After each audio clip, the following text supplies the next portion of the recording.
In the ancient lands of India, where the Himalayas embraced the sky and the Ganges whispered secrets of the cosmos, there was a man named Rishi. He was a fervent disciple of Lord Shiva, the ultimate yogi. Rishi wanted to please and summon Shiva through his prayers, dedication, and yoga. To achieve his goal, he left the warmth of family and the society. He retreated to an isolated cave within the depths of a dense forest. Here, he surrendered himself to extreme yoga rituals that demanded years of silence, physical conditioning, and an unyielding focus in meditation to God Shiva. As years dissolved into the mist of time, Rishi found himself at a standstill. Despite his prayers and dedication to the yoga practices, he did not receive any divine acknowledgement from Shiva. A storm of frustration and impatience began to brew within him. He started getting irritated and angry with even the slightest sound that would cause a distraction in his meditation practice. One day, a cuckoo found its way to the mouth of his cave, filling the air with its enchanting song. To the world, its melody was a heavenly symphony, but for Rishi, it was a jarring interruption. With extreme rage in his heart, Rishi opened his eyes and looked at the cuckoo. To his surprise, the cuckoo fell dead the very instant he gazed upon it. Rishi had a sudden realization. It seemed that his rage ultimately generates a mystical energy to affect things around him through his will. He cultivated an aura so formidable that it repelled the very essence of life around him and his cave. Birds, bees, and even the ferocious beasts of the forest steered clear of his cave. But what the instincts of animals perceived, the minds of humans often overlooked.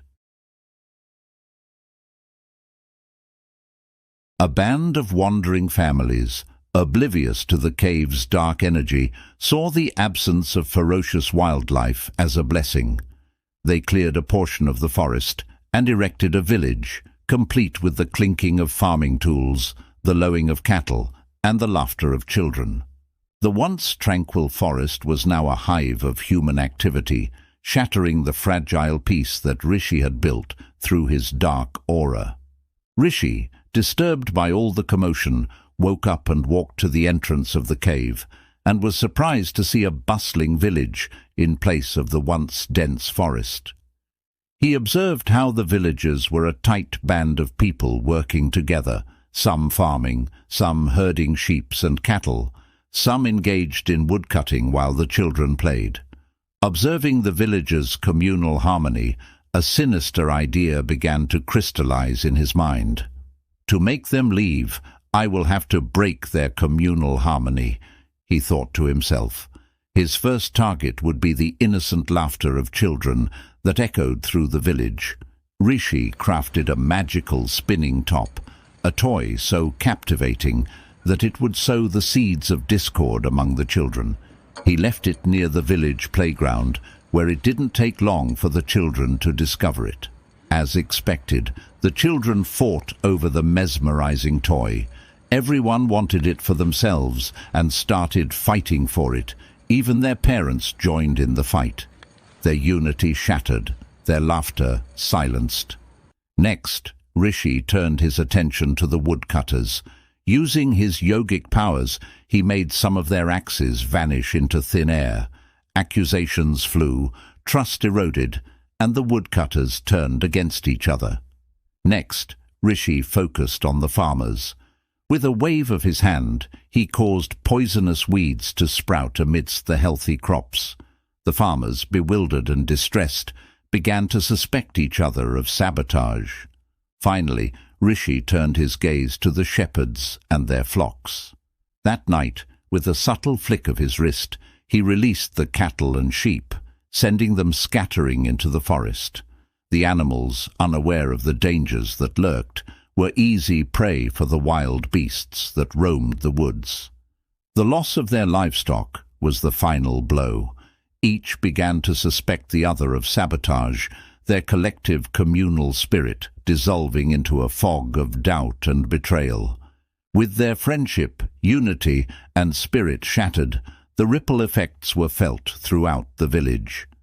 Activities that had once been communal endeavors like farming, wood-cutting, hunting, all stopped as everyone turned inward, distrusting their neighbors and looking out only for themselves. The village, once a thriving hub of cooperation and shared resources, was now on the brink of poverty and ruin. Rishi, pleased with himself, could now calmly go back to his meditation.